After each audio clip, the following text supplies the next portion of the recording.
Joining us now is Kate Mazzucco, a partner at McLeish Orlando. Welcome to What She Said. Thank you so much for having me.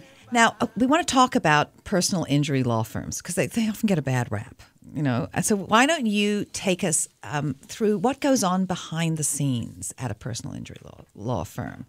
How a case gets handled from start to finish, sort of thing. Sure. So what happens with our firm, we handle serious personal injury cases. And so we will get contacted by the injured person themselves or sometimes a family member.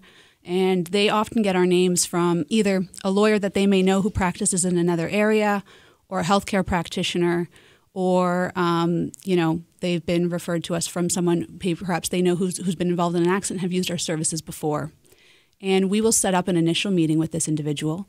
And sometimes that takes place in the hospital, depending on the nature of the injuries for the individual, because we do want this meeting to happen as soon as possible. And there's important reasons for that. There's deadlines that have to be met in terms of reporting the accident to insurance companies. But there's also investigative steps that have to be taken in terms of figuring out how this accident occurred. And the sooner we can get out there and get our engineers and our investigators looking into the accident, the better the outcome will be for the individual because we're preserving the evidence. Okay. Now, I just want to let people know, you came into this whole field as a result of significant injuries in a car collision that happened to a close member of your family. That's right. So tell us that story a little bit. So that was my brother, actually. He was on a trip with his swim team, driving down into the United States, actually. And he was injured as a passenger in a vehicle and sustained very significant injuries to his eye. And it was seeing how helpful the lawyers were to my brother and to the whole family, really, in terms of making sure he had access to his accident benefits, which is what you apply to your own insurance company for accident benefits. And those are benefits that start to flow to you right from the get-go, and to ensure you're getting treatment.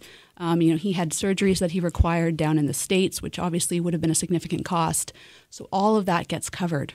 Okay, so you were in law school when this happened? I was in law school. That's correct. I was in the first year of law school, I believe it was. So you think that really impacted your future career? It did. I knew I wanted to work with people. I thought I wanted to do litigation, but you never really know as a student. But when you get to see firsthand how a practice area works and the impact you can have on helping someone who's been seriously injured, it really made it quite clear for me that this is what I thought I wanted to do.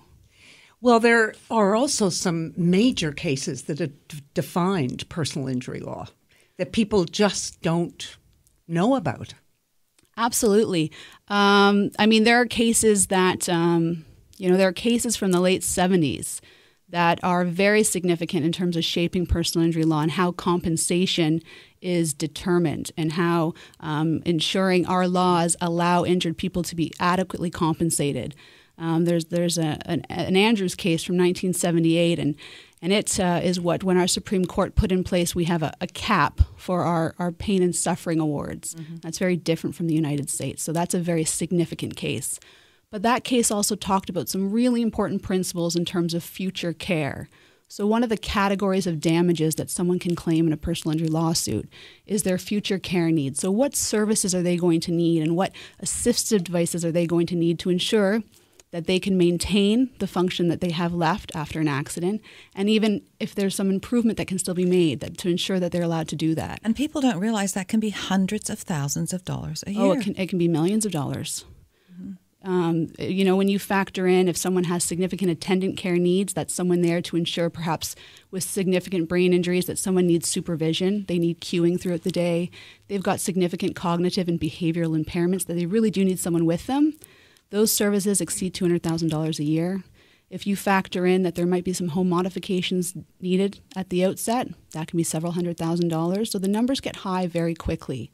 And so those early cases set important principles out, that someone should not be forced to live in a manner that's demeaning or degrading, that they shouldn't be forced to accept something that's less than ideal for them. And that's something I think Canadians, we would value that principle, and that's what our courts have said.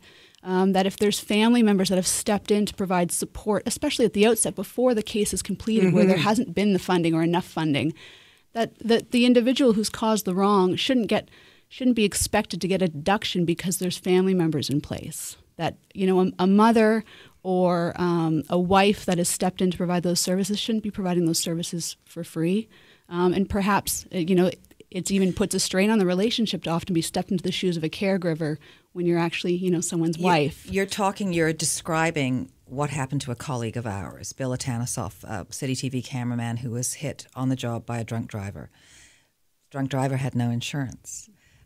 His partner is now desperately, trying to raise money. She's crowdfunding money. She's asking for help because it costs her thousands of dollars. She can't afford to bring in the caretaker. She's trying to keep up her business. Mm-hmm. But it went to court. There was no recourse, and now she's like, I don't want to turn him back to the government. He's quadriplegic, completely blind, can't move. Is there anywhere that somebody like that can go? I mean, I realize you don't have all the details of the case, but it's like the guy had no insurance. So if you've been injured by someone who doesn't have insurance, and specifically in an auto case, if that individual who struck you doesn't have insurance, you can turn to your own insurance policy. So there would be it's called an OPCF 44 endorsement, but it's a policy or part of the policy that protects you in the event that an uninsured or underinsured driver hits you. Mm-hmm. And so for a lot of people, that's $1 million. Some people have up to $2 million for that. But typically, for most people, it's $1 million. So mm-hmm. you would still be suing the individual that struck you. I think they've got that and gone through that. Yeah, because as you said, the costs are transforming her home. Yeah. So is the $1 million that catastrophic? So that would be separate. The catastrophic designation relates to accident benefits, and that's, again, what you apply to your own insurance company for. This is something else. So in Ontario, there's two streams of compensation. The one is accident benefits, and those accident benefits are paid to the individual regardless of fault. So even if you were involved in a collision and you caused either wholly or partly the accident to occur, you can still apply to your own insurance company for accident benefits. The other aspect or the other stream is to start a lawsuit where you sue an individual who caused or contributed to an accident, and it's their insurance company that responds to that claim. But most people would go, I can't afford to do that. I can't afford to sue. And I think that's why it's so important that personal injury lawyers provide their services on a contingency basis, because we know that that is often the case. And you've got people who have been seriously injured and they can't return to work.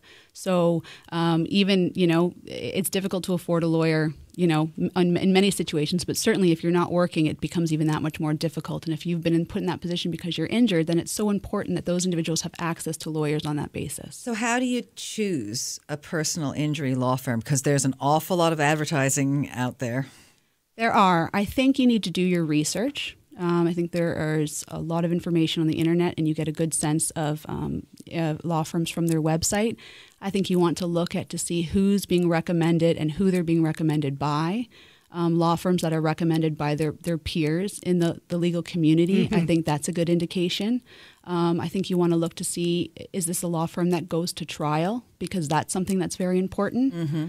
If you've got an offer on the table and you have to decide whether or not you want to take that offer, you want to know that if that offer is not a reasonable amount of money for compensation, that you truly have the choice to go to trial, and you've got the right lawyers that will take you through that trial and will work hard to do the best they can for you and hopefully be successful.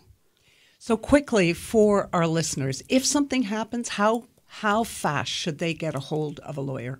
I think the sooner the better. Obviously, there are circumstances. Every case is going to be different depending on the nature of someone's injuries. But if someone's severely injured, hopefully there's a family member that's there that can reach out and start contacting law firms and interviewing them. It's a long-term relationship. You want to be sure that you feel comfortable with the decision and confident with the individuals that you've met, the lawyers, and that you trust them, because you're going to have to put your complete trust in them to do everything they can to get the compensation for you or your family member. Well, I can imagine that you must go to bed feeling very good some nights when you have really helped people who probably had nowhere else to go and couldn't have done it on their own. The job is absolutely very rewarding. From the outset, when we start to get rehab teams in place for the individual and we start to see them make those improvements, it's wonderful. And all the way to the end, when we've reached either had a successful completion of a trial or we've reached a great settlement, and we know that money that they're getting is going to make such a difference in their life. Kate Mazzucco, thank you so much for joining us today. Thank you so much for having me. When we come back, the talented Chantal Preston will chat with us and sing live in our studio sessions. This is what she said on The Jewel.